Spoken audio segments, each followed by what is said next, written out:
вот почему Аллах посылает нам напоминание. Передается слов Абу Абдулла Мухаммад ибн Ахмада аль-Кусри, что в Стамбуле умер правитель. Они вырыли ему могилу, и когда они уже были готовы опустить покойника в могилу, знаете ли вы, что они увидели? Они увидели черного змея, ожидающего покойника. Они были в ужасе. Естественно, они были в ужасе. Они не хотели хоронить человека в этой могиле. И они вырыли другую могилу, они часами ее рыли. И снова, знаете, что они увидели, когда уже почти опустили тело в могилу? Того самого черного змея, ожидавшего покойника в первой могиле, они увидели и во второй. Они вырыли третью могилу.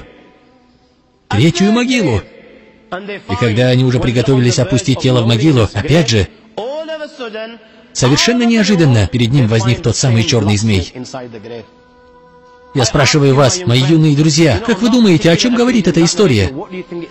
Как вы думаете, сколько могил они вырыли в тот день?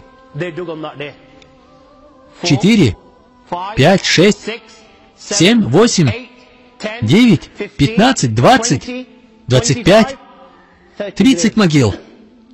Сообщается, что в тот день они вырыли 30 могил. Каждый раз, когда могила была уже вырыта, и они были готовы, чтобы опустить тело в нее, они находили в могиле ту самую черную змею, ожидающую покойника.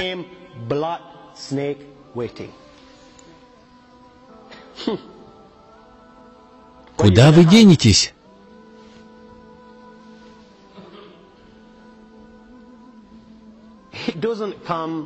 Яснее сказать нельзя. Где вы спрячетесь? Где? О, Аллах! Знаете, даже когда вы умерли и похоронены, вам не спрятаться.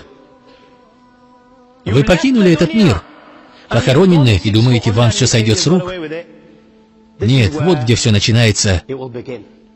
Когда они были сыты по горло, вырыв столько могил, они обратились к алиму с вопросом, что нам делать с этим человеком? Да защитит нас Аллах. Знаете ли вы, что им ответили? Просто похороните его в той могиле. Предоставьте остальное Аллаху Субхану ва Тааля, и они похоронили его.